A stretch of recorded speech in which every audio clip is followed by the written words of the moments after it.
Alright guys, so it's a little bit chilly outside today, and on top of that it hasn't been raining real hard, but it's been drizzling. And normally those two things on their own won't be enough to stop me from skating, but when it's cold and raining, well, the wetness of the rain makes it a hell of a lot colder. Like, if I'm out there for like 20 minutes, I'll get sick. I'll get the flu. I'll get a cold or something. So I just didn't skate today.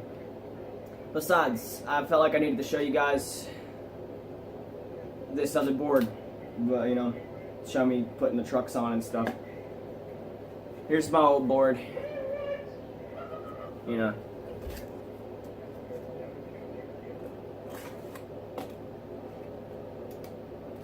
You can probably recognize it, so. And, I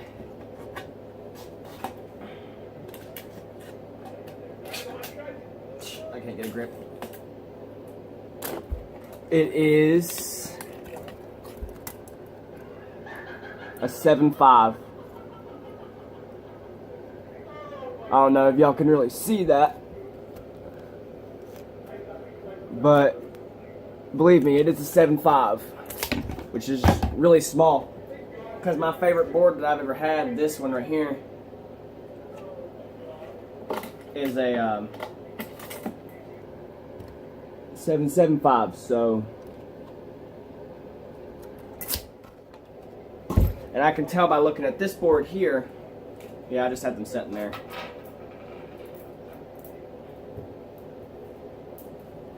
All my hardware. This crappy off-brand board actually has a pretty decent shape. You can probably see the concave.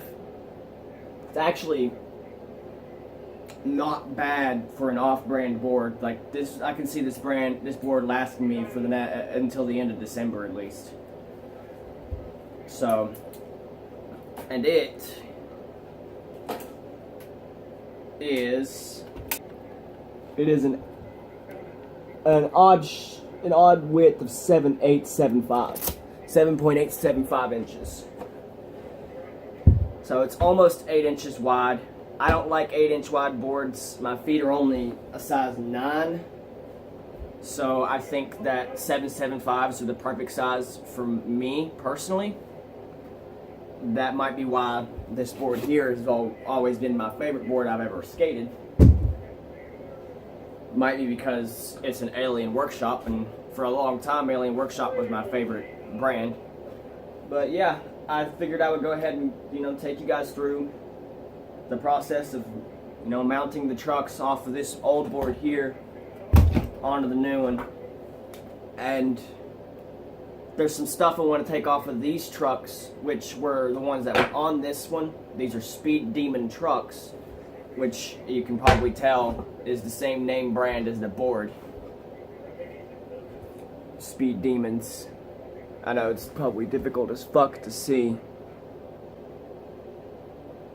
But I thought about taking the bushings off of these.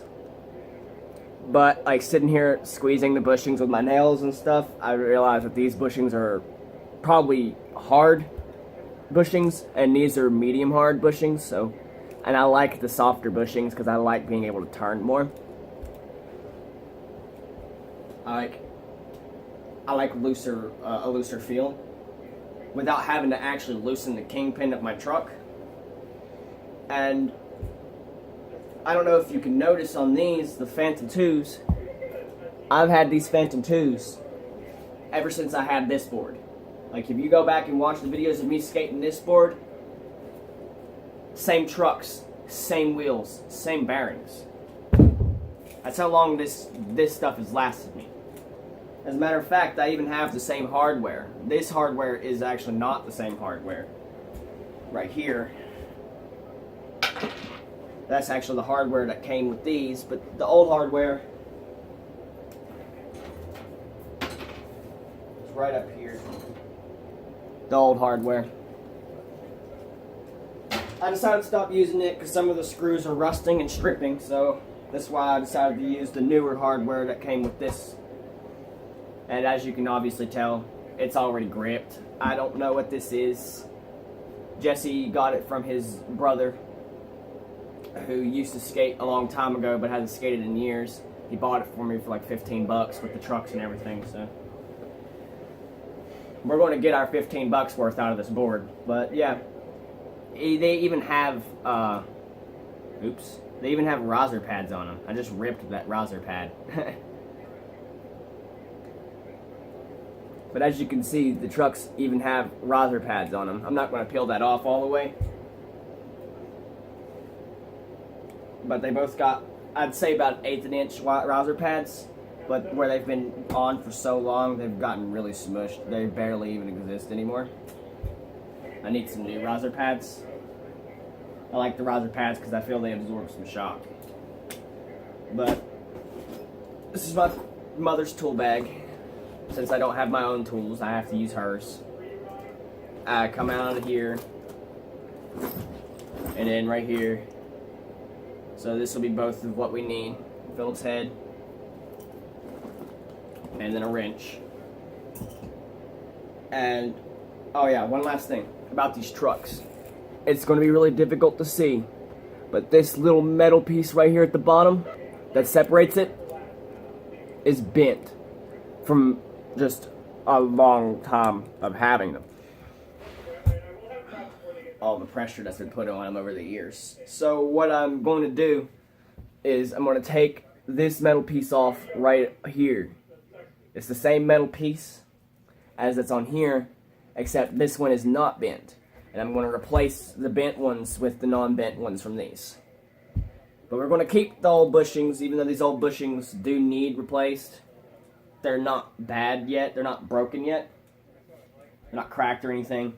And like I said, these bushings are harder, which would make it a lot harder for me to turn, which makes it already a lot harder for me to control the board, period. So, let's get started.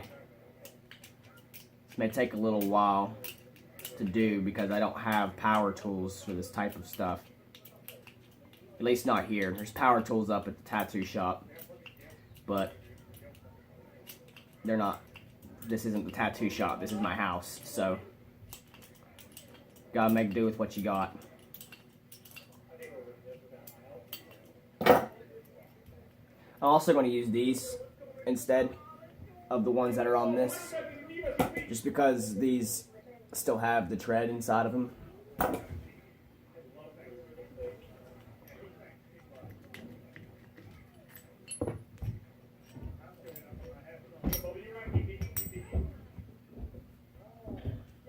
So I need this right here. And I need it from both trucks.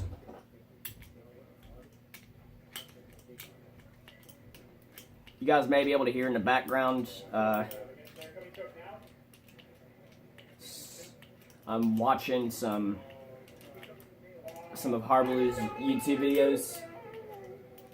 If you guys don't know who Harblu is, he's an Grandmaster Top 500 Overwatch off-tank player, streamer. He really wants to be in the Overwatch League, but who knows if he's really good enough. I think he's a great player. I think he's one of the greatest Roadhog players I've ever seen in my life. And he's a beast at Zarya as well, but not the best Zarya player I've ever seen, but still. Now we got both of these. Now it's time to take these apart and get these bent ones out and then put the new ones in. Now these are on tighter from where I've actually been skating these. I definitely don't have any intentions of ever skating the Speed Demon trucks.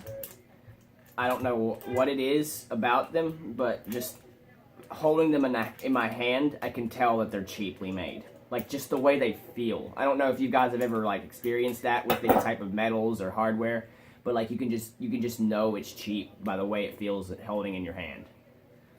Like, when I hold this, I know this is cheap. I know that shit would bend. Like, it would bend and then crack. Versus these Phantom 2s, like that, which, like I've said, I've skated since this board 9 years ago. Still completely and totally fine. I gotta hold on to these. This one is bent. That one came off the Speed Demon. Funny enough, the Speed Demon only had one of these. There should be two of them, one on each truck. It goes over the top bushing to keep the nut from digging into the bushing. It helps the nut control that whole aspect. Those are my Phantom 2 bushings. And then you can probably see better now how bent it is. It's like shaped to the truck.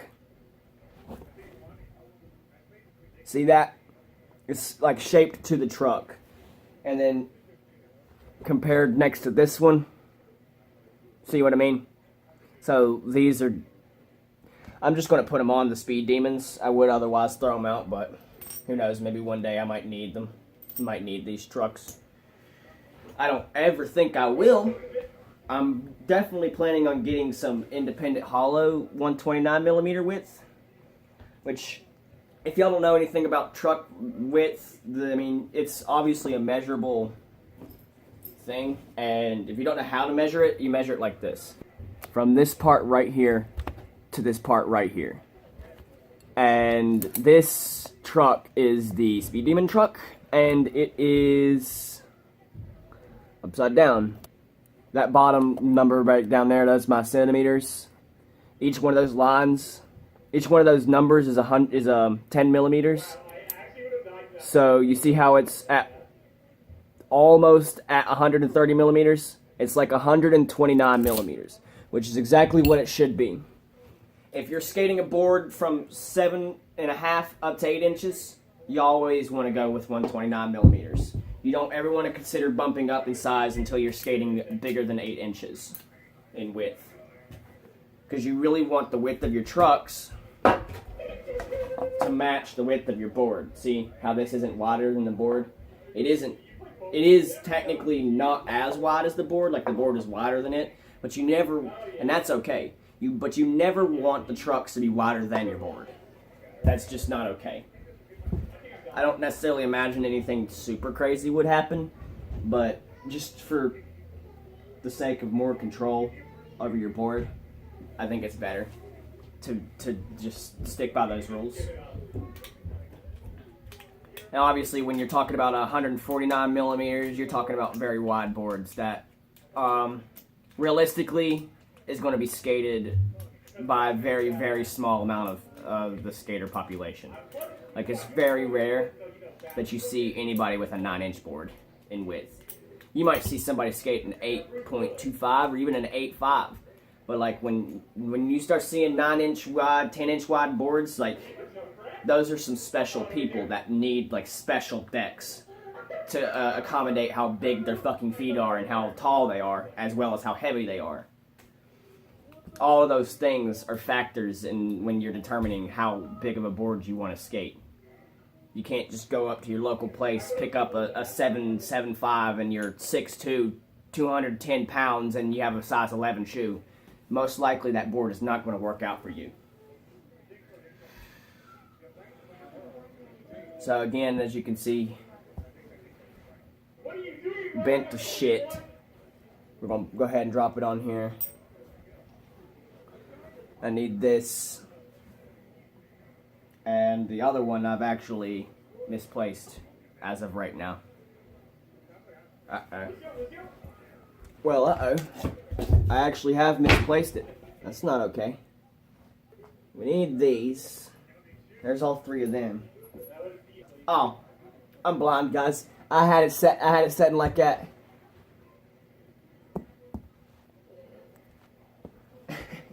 I haven't freaking hit it for myself. Alright, so now that we got everything completely taken apart, we can redo it. You know, reassemble it with the new pieces. And then the bushings go back on the same way. Nothing is really going to be different.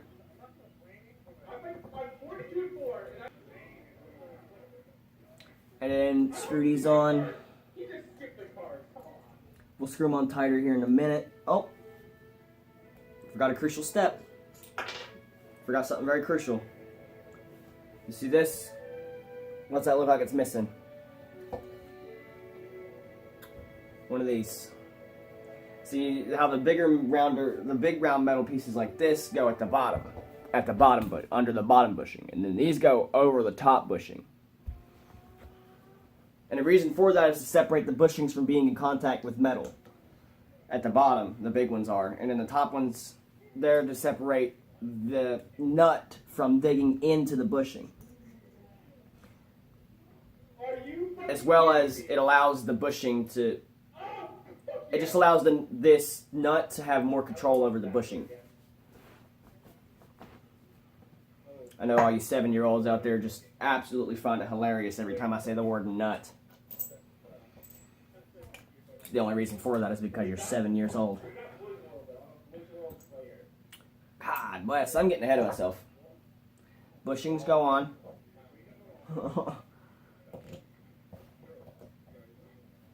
I thought about ordering some new bushings. You can kind of see this one right here.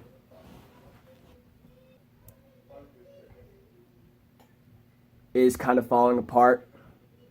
For a long time, that metal piece I was telling you about at the top, instead of covering up the whole thing like it's supposed to, it was actually digging into the side of the bushing, causing it to cut more and more over time. I recently fixed it, but obviously it's just a fix where I force it back under the metal rather than actually getting a new bushing or fixing the broken one.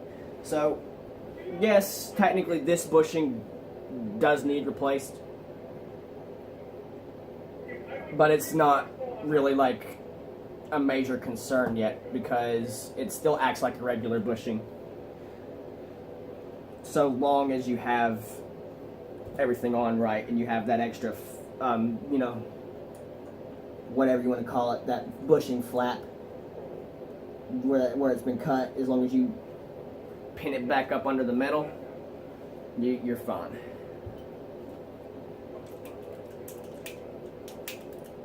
Now we just screw it back on. And then the next step after we get these trucks right, hear that? It's still too loose. If you can shake your truck like that and you can hear that kind of shaking, it's either because your wheels are too loose, which in this case is what it is, or your bushing and stuff is too loose. But I think this is going to be good for now. I'm probably going to have to fine tune it later, but it's okay. The final step after, like I said, after this is just putting the trucks on the board, which is really not hard at all. I have to fix these bushings, I don't know why I said bushings. I have to fix these trucks. Well, I want to do that on camera, you know. They're not the ones that I'm using, so you guys don't really need to see me fuck with them. But still, I do need to clean up the mess, the parts and everywhere, and the best way to clean up parts that you're not using is to put them together. Even if you're putting them together into something that you're never going to use. So.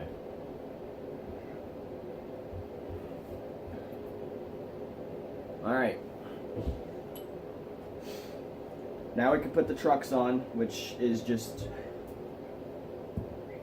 you know, the hardware. It's the fun part, guys. It's the fun part. It's the part that Braille never does right, because they always use 2 hardware instead of 4. Those bastards. Like, it's bad for the structural integrity of the board to only use 2. For a while, I used only 2.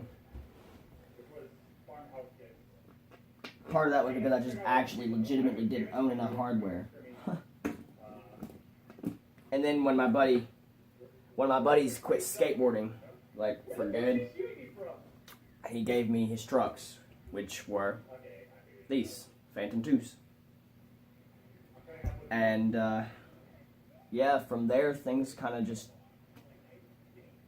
well, from there I never had less than 8 hardware in my board. And I never had shitty trucks again. I refuse to skate shitty trucks, plastic or aluminum trucks. You gotta give me iron or titanium, or we're not talking. If you want me to skate aluminum fucking trucks, you might as well just go ahead and fucking figure out how to make a skateboard roll on top of pop cans. Alright. I understand that aluminum trucks are stronger than pop cans, but I want you to take a second and realize that aluminum trucks are still the same material as aluminum cans. Okay? And then try to convince me that these aluminum trucks that you're skating are actually sturdy as fuck.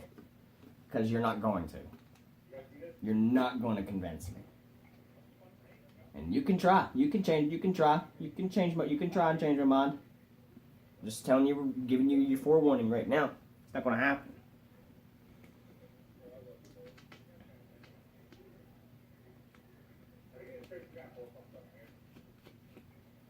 Usually it's just really good common nomenclature to when you're putting on anything like this is to do the two hardware thing that Braille does first. So that way the trucks will hold themselves on in their proper place. And then you can put the other two hardware in. And it's also really good practice to screw on the nuts with your hands and then tighten them with, you know, proper tools.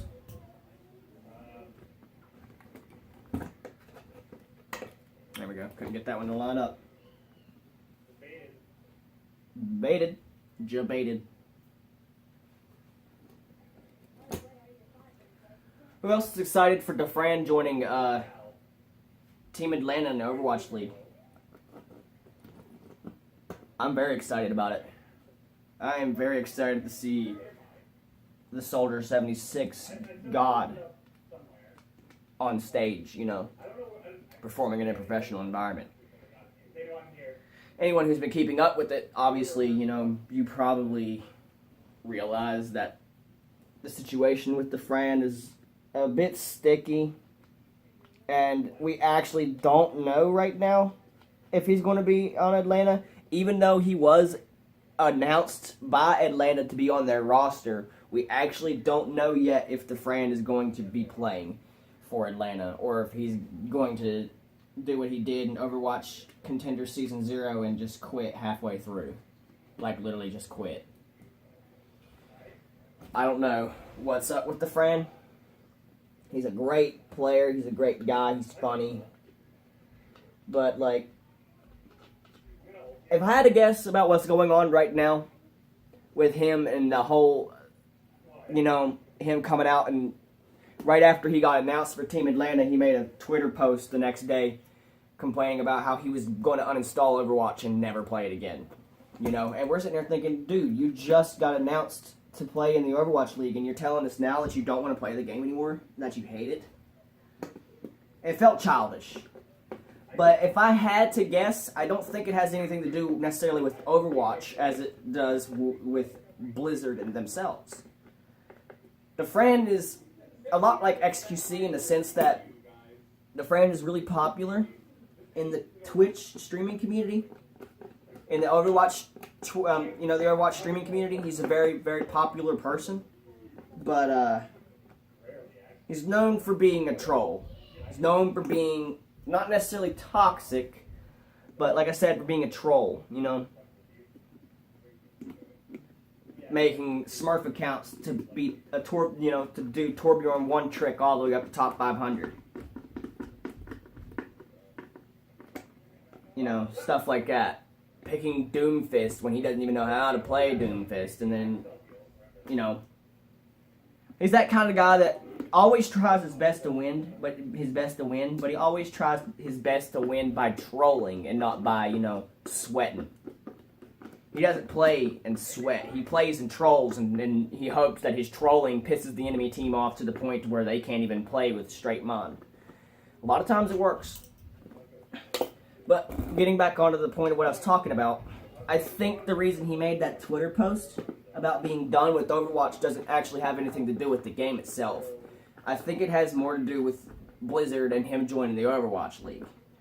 Because him joining the Overwatch League, he was a very big streamer. He streamed every day. He played Overwatch a lot. You know, from what we could tell, he was no longer the toxic thrower from Contender Season 0, you know? It became a meme on his channel that he was reformed, you know? That's what everyone says. We thought Dafran was reformed, and then he made this Twitter post, and then it's like, and then it seems like he's going right back to his old shit. But I think that, for one, I think he truly is reformed from what his throwing days back in Contender Season 0. Besides, we've had some inside information come out recently from Emong, who was on his team at the time, talking about how that wasn't a throw. How the team had collectively decided that they were not going to win that map, and how they were just going to go ahead and save what energy they had, what spirit they had for the next match, so they gave up.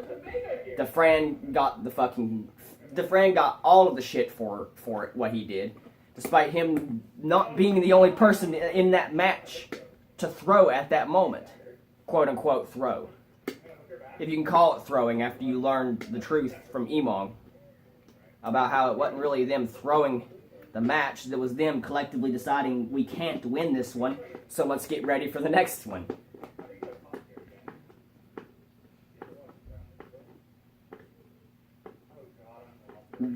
Is it okay? I don't know. You know, it's arguable that it isn't an okay thing what they did. You know, I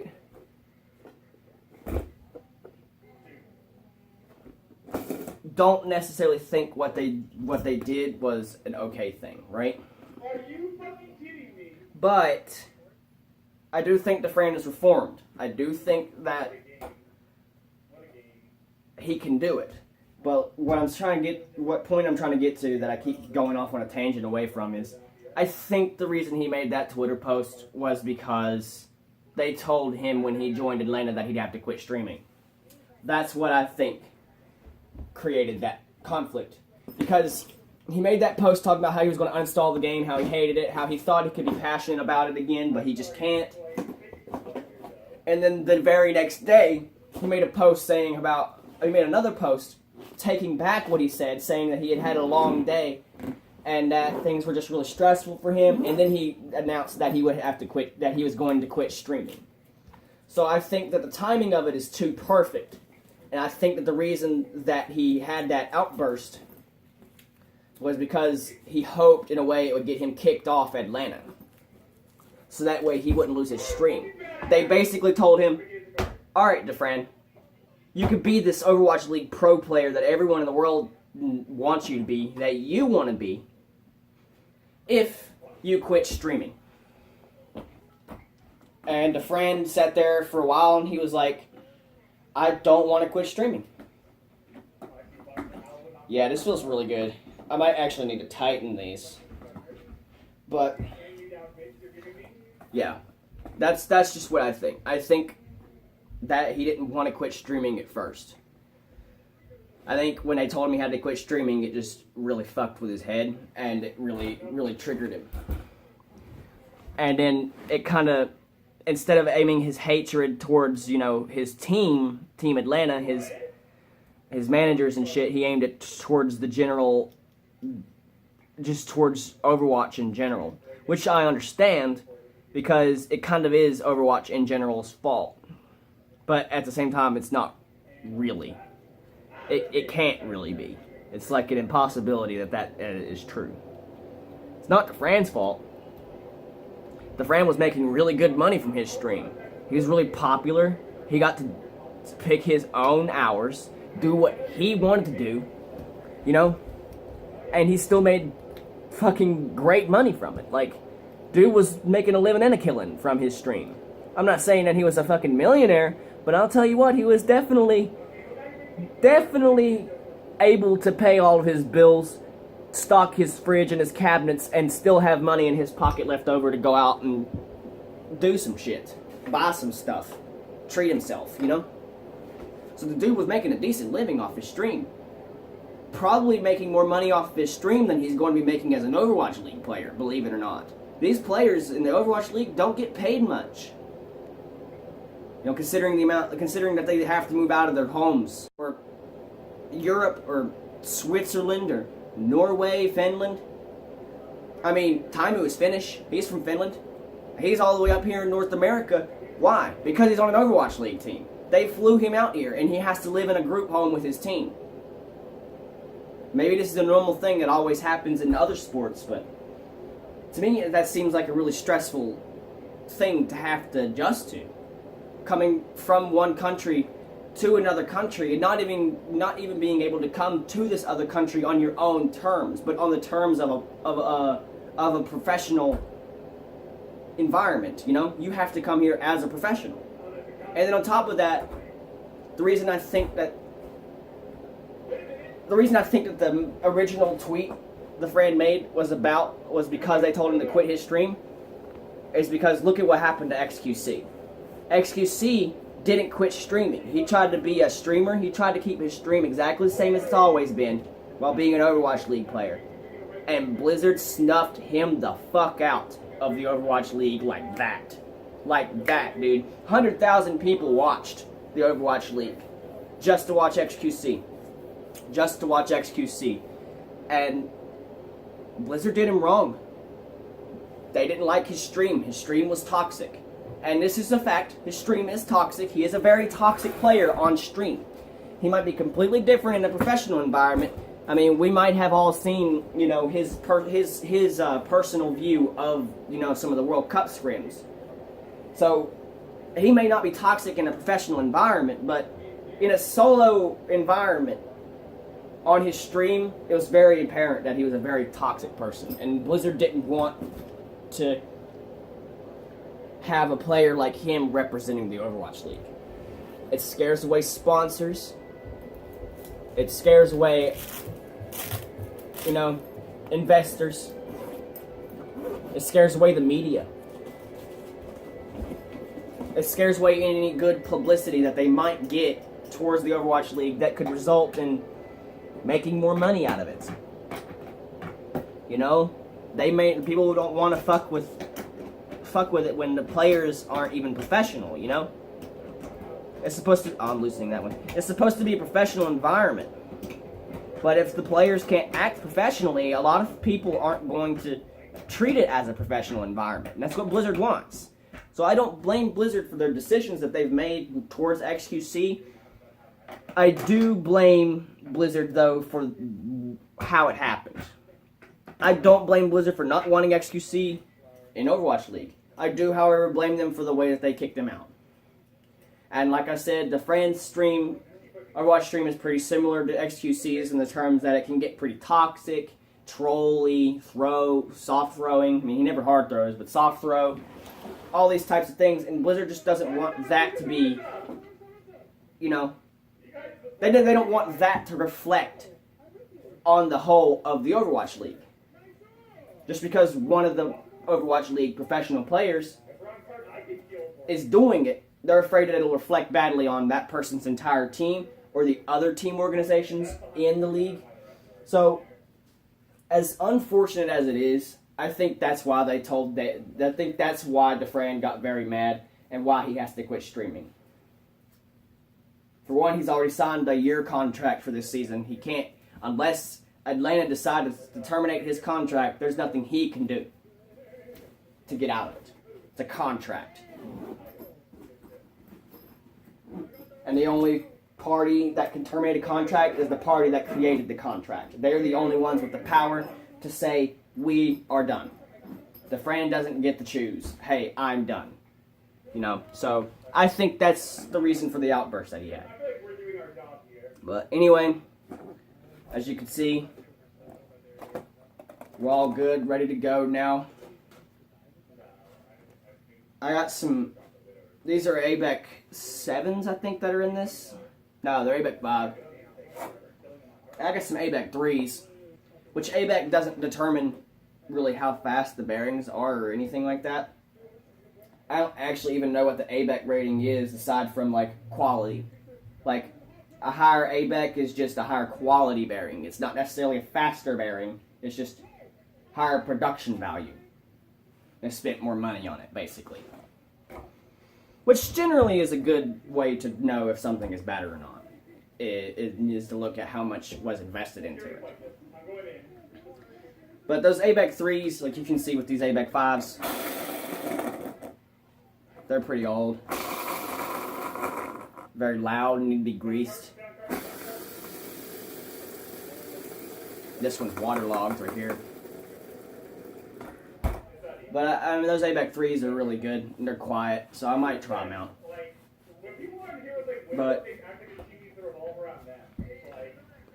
I'll see you guys later. And remember, keep skating.